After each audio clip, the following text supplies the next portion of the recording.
Formula ఈ సంస్థ ఆర్థిక సమస్యలో ఉన్నట్లు తెలుస్తోంది. ఏటేటా ఫార్ములా ఈ నష్టాలు పెరుగుతున్నట్లు కూడా స్పష్టంగా తెలుస్తోంది. ఆ సంస్థకు చెందిన గణాంకాలు ఆ విషయాన్ని స్పష్టం చేస్తున్నాయి.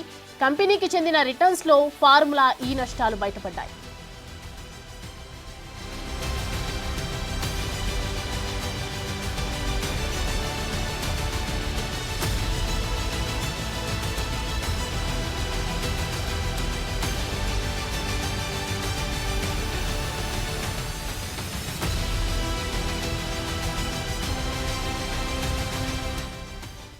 ఇక దీనికి సంబంధించి మరిన్ని అప్డేట్స్ మా associate input editor Ganesh live లో జాయిన్ అవుతున్నారు.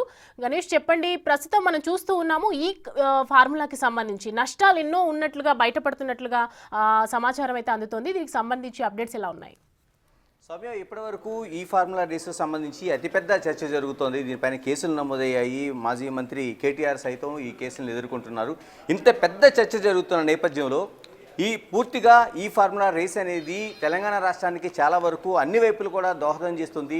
మన ఏదైతే ఇక్కడ ఒక ఇమిడున్న ఒక అభివృద్ధి కావచ్చు, మిగతా అంశాలు కావచ్చు, వీటన్నిటిని ప్రతిబింబించేలాగా ఒక పెద్ద ఈవెంట్ అవుతుంది. దీన్ని దెబ్బతీయడం కోసమే ఈ రోజున కేసులు నమోదవుతున్నాయని ఏదైతే బీఆర్ఎస్ పార్టీ తరఫున వస్తున్న వాయిస్ కావచ్చు, లేకపోతే కేటీఆర్ వైపు నుంచి వస్తున్న వాయిస్ కావచ్చు, ఇవన్నిటికి కూడా చెక్ చెప్పేలాగా ఇప్పుడు ఒక అతిపెద్ద ఒక విషయం ఈ ఫార్ములాకి సంబంధించి బయటపడింది. దీనికి ఒక్కసారి మనం చూడొచ్చు. ఈ ఫార్ములా ఈ ఆపరేషన్ సంబంధించిన బ్యాలెన్స్ షీటు అంటే 2023 సంబంధించిన బ్యాలెన్స్ షీట్ మన చేతిలో కనిపిస్తుంది. ఈ ఫార్ములా సంబంధించిన బ్యాలెన్స్ షీట్ చూస్తే ఎంత నష్టాల్లో ఉండే ఒక సంస్థను తీసుకొచ్చి హైదరాబాద్లోన ఈ ఫార్ములా రేస్ పేరుతో తీసుకొచ్చారనేది మనం చూడొచ్చు.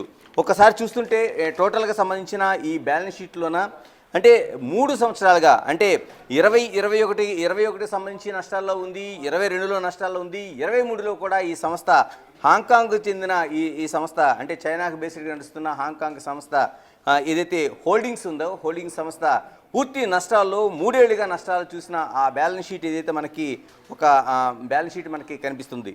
దీంట్లో టోటల్గా 27.85 కోట్ల రూపాయల బ్రిటన్ పౌండ్స్ అనేవి ఒక నష్టాల్లో ఈ 3 ఏళ్లకు సంబంధించిన ఒక బ్యాలెన్స్ షీట్ అనేది 2023 సెప్టెంబర్ 30న బయటపెట్టిన బ్యాలెన్స్ షీట్ అనేది మనకి దాదాపుగా 27.85 కోట్ల రూపాయలు సంబంధించిన ఒక బ్యాలెన్స్ షీట్ అనేది మనకి నష్టాన్ని చూపిస్తుంది. అంటే మన ఇండియన్ కరెన్సీలో దీన్ని చూసుకుంటే దాదాపు 2,952 కోట్ల రూపాయలు అంటే దాదాపుగా 3,000 కోట్ల రూపాయల ఒక నష్టంలో నడుస్తున్న ఒక సంస్థని మనం ప్రత్యక్షంగా చూడొచ్చు.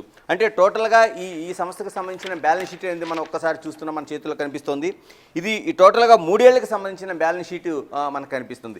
ఈ బ్యాలెన్స్ షీట్లో దాదాపు 21 కావచ్చు, 22 కావచ్చు, 23 కావచ్చు, ఈ మొత్తం బ్యాలెన్స్ షీట్లో ఉండే నష్టాలను తీసుకుంటే టోటల్గా 1 కాదు 2 కాదు 2,952 కోట్ల రూపాయలు ఒక నష్టాల్లో నడుస్తున్న సంస్థను తీసుకొచ్చి ఈ రోజున తెలంగాణ ప్రతిభ బయట దేశాలకు కావచ్చు, ఇతర రాష్ట్రాలకు కావచ్చు ఒక ఛాలెంజింగ్గా ఉంటుంది. మన ప్రతిభ ఇతర దేశాలకు వెళ్ళేలాగా ఉంటుంది. ఇక్కడ వ్యాపార అభివృద్ధి జరుగుతుంది.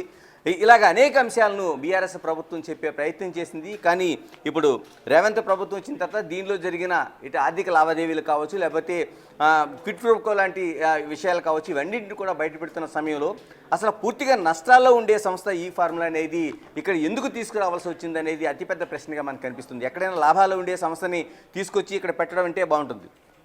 2014లో కేవలం బీజింగ్లో జరిగిన 2014లో అంటే దాదాపుగా మనకి తక్కువ కాలంలో అంటే ఒక 10 ఏళ్ల కాలంలో జరిగిన ఈ ఫార్ములా రేసింగ్ తీసుకొచ్చి బీజింగ్లో మొట్టమొదటిసారిగా ఈ రేసింగ్ అనేది ప్రారంభమైంది. ఈ సంస్థను తీసుకొచ్చి ఈ రోజున తీసుకొచ్చారంటే ఇప్పుడు కేవలం 27,85 రూపాయల పౌండ్స్ అంటే బ్రిటన్ పౌండ్స్ రూపంలో ఈ నష్టం కనిపిస్తుంది. అంటే మనకి ప్రజెంట్ రేట్ చూసుకుంటే దాదాపు 106.35 రూపాయలు మనకి ఇండియన్ కరెన్సీలో చూపిస్తుంది. అంటే ఒక బ్రిటన్ పౌండ్ అనేది దాదాపు 106.35 రూపాయలు మనకి చూపిస్తుంది. అంటే ఈ క్యాల్కులేషన్ ప్రకారం చూసుకుంటే దాదాపు 2,952 కోట్ల రూపాయలు ఎట్ ప్రజెంట్ అంటే 23 నాటికి అంటే సెప్టెంబర్ 30వ తేదీ నాటికి ఈ నష్టాలు మనకు చూపిస్తుంది. దీన్నే మనం కొంచెం 24 బ్యాలెన్స్ షీట్ కానీ ఇప్పుడు వచ్చి రాదు 24 బ్యాలెన్స్ షీట్ కానీ మనకి అది బహుశా సెప్టెంబర్లో విడుదలైతే దీనికి సంబంధించిన 3,500 కోట్ల రూపాయల నుంచి ఇండియన్ కరెన్సీలో 3,600 కోట్ల రూపాయల నష్టానికి ఏదైతే హోల్డింగ్ సంస్థ ఏదైతే ఈ ఫార్ములా నడుపుతున్న హోల్డింగ్ సంస్థ నష్టాల్లోకి వెళ్ళే పరిస్థితులు మనకి స్పష్టంగా బ్యాలెన్స్ షీట్స్ ద్వారా అంటే ఒక సంస్థకు సంబంధించిన ఆర్థిక లావాదేవీలు పూర్తిగా నడుస్తున్న బ్యాలెన్స్ షీట్స్ ద్వారా మనకి కనిపిస్తోంది. అంటే ఇలాంటి సంస్థతో ఒప్పందం చేసుకోవడం ద్వారా ఈ రాష్ట్రానికి ఎలాంటి ప్రయోజనాలు తీసుకురావాలనుకున్నారు, ఎలాంటి ప్రతిభను బయట దేశాల్లో వినిపించాలనుకుంటున్నారు, ఇలాంటి అనేక అంశాలు కనిపిస్తుంది. దాన్ని కేవలం ఫార్ములా 1తో ముడిపెట్టి, అంటే ఫార్ములా 1 అనేది ప్రపంచవ్యాప్తంగా చాలా అతిపెద్ద అంతర్జాతీయ కార్ రేసింగ్ ఫార్ములాగా నడుస్తుంది. దీనిపై అనేక దేశాలు, అంటే బ్రిటన్లో 1950లోనే ప్రారంభమైన ఫార్ములా 1 రేస్ని దీనికి ఈ ఫార్ములా రేస్కి ముడిపెట్టి చూపించడం అనేది అతిపెద్ద హాస్యాస్పదంగా మనకు కనిపిస్తుంది. ఎందుకంటే దీనికి ఏమాత్రం పొంతం లేదు. దాదాపు 1950 నుంచి ఇప్పటి వరకు ఒక నిరాటకంగా అత్యధిక లాభాలతో నడుస్తున్న, అంటే లిబర్టీ మీడియాకి సంబంధించిన ఈ సంస్థ బ్రిటన్లో మొట్టమొదటిగా 1950లో ఈ సంస్థ మొట్టమొదటి ఫార్ములా 1 ప్రారంభిస్తే అప్పటి నుంచి కూడా ఒక లాభాలు నడుస్తుంది. ప్రపంచవ్యాప్తంగా, అంటే అంతర్జాతీయంగా అనేక దేశాలు ఇందులో పార్టిసిపేట్ చేస్తున్నాయి. అంతర్జాతీయంగా అనేక కార్ల సంస్థలు కావచ్చు, లేదా పెద్ద పెద్ద వ్యాపార సంస్థలు కావచ్చు, ఫార్ములా 1లో నడుస్తూ వస్తున్నాయి. అలాంటి ఫార్ములా 1ని సేమ్ ఈ ఫార్ములా రేస్ ఏదైతే ఉందో, ఈ ఫార్ములా ఈ రేసుకు సంబంధించి ఈ రెండు కూడా ఒకటే అని చెప్పే ప్రయత్నం అయితే ఇక్కడ బీఆర్ఎస్ కావచ్చు, మిగతా లీడర్లు కావచ్చు, కొందరు ఆర్థికవేత్తలుగా చెప్తున్న వాళ్ళు కావచ్చు, దాన్ని ఫార్ములా 1ని ఫార్ములా ఈ రేస్ని ఒకటే అని చెప్పే ప్రయత్నం చేస్తున్నారు. కానీ ఎక్కడా కూడా ఆ ఫార్ములా 1కి సంబంధించిన అంతర్జాతీయ రేస్కి ఇప్పుడు ఫార్ములా ఈ రేస్కి ఎక్కడా కూడా సంబంధం అనేది కనిపించట్లేదు.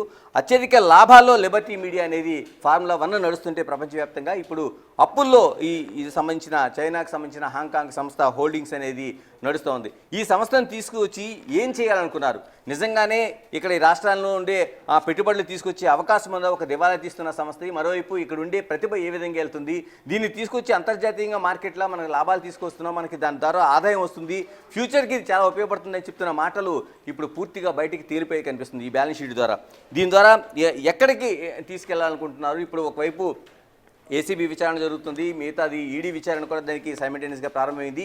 మరోవైపు ఇలాగ ఈ సంస్థలు, అంటే ఏదైతే ప్రభుత్వ సంస్థల విచారణ చేసిన నేపథ్యంలో ఈ బ్యాలెన్స్ షీట్ అనేది చూసిన తర్వాత కేవలం వీళ్ళ ప్రచారం కోసం కావచ్చు, లేకపోతే మిగతా ఆర్థిక లావాదేవీల విషయంలో ఇప్పుడు ఏదైతే ఏసీబీ విచారణ చేస్తుందో అవినీతి కోణంలోనో, తర్వాత ఈ డబ్బులు చేతుల మార్పిడి దాంట్లోన ఏదైతే ఇతర ఆర్థిక సంస్థలు ఈడీ లాంటి సంస్థలు ఏదైతే విచారణ చేస్తున్నాయో ఇవన్నిటికీ ఖచ్చితంగా ఇది కేవలం ఏదో ఒక దురుద్దేశాలతోనో, లేకపోతే మిగతా వాళ్ళ ప్రలోభాలు లేకపోతే లబ్ధి పొందడం కోసం వస్తున్న ఒక ఆర్గనైజేషన్ తీసుకొస్తున్నట్టుగా మనకి ఫార్ములా ఈ అనేది హోల్డింగ్ సంస్థని ఇక్కడ తీసుకొచ్చినట్టుగా మనకు కనిపిస్తుంది.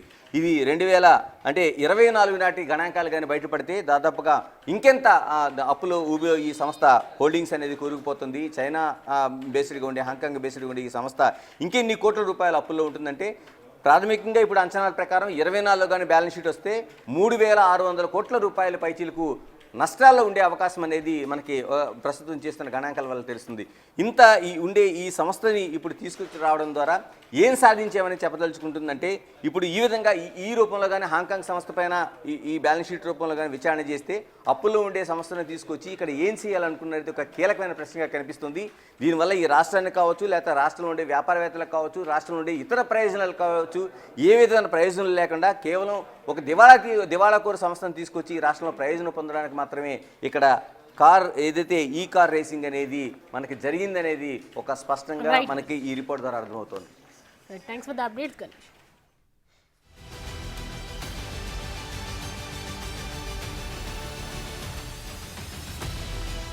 సో అది సెప్టెంబర్ 30, 2023 నాటికి ఫార్ములా ఈకి 27.85 కోట్ల బ్రిటన్ పౌండ్స్ నష్టాలు ఉన్నాయి.